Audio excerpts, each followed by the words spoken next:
video is going to look at two of the most common breastfeeding problems, sore or cracked nipples and engorgement.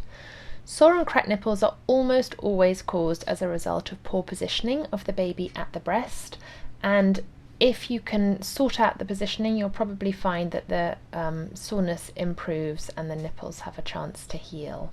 It's really important if you feel that this is happening, and it can start very soon after birth, within a day or two of the birth, to get help, to get your breastfeeding technique observed by somebody who knows what they are looking for. It's no good someone just watching you halfway through a feed. They need to see you put your baby to the breast to see what angle the baby is coming on at and how it can be improved upon.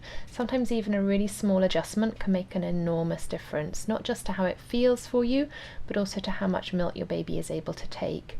So breastfeeding of itself really shouldn't be painful beyond the first few sucks, which might be quite eye-watering.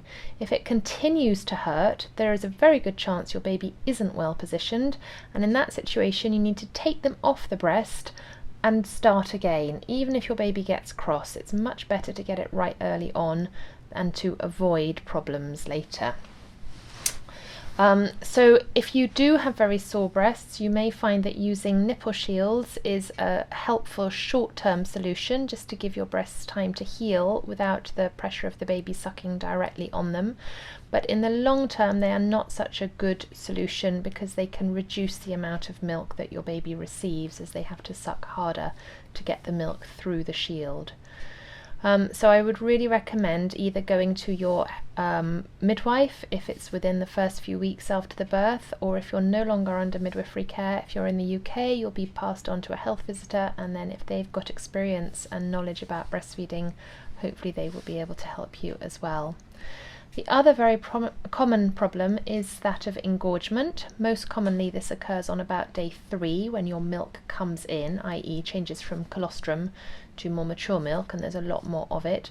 So signs of engorgement are very hot and heavy and uncomfortable and hard breasts, where the quantity of the milk has impacted on how the breasts feel.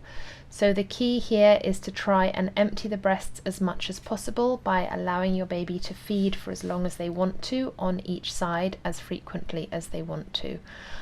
If you can give your baby that opportunity over the period of several days to just feed frequently and at their own pace, then your body will learn to regulate the amount of milk that it is making, and the engorgement should settle down. It may occur later as well, once you've got your breastfeeding established. Sometimes engorgement can happen if, for example, your baby is having a growth spurt and suddenly needs extra milk. But again, by feeding regularly, you can usually overcome the problems.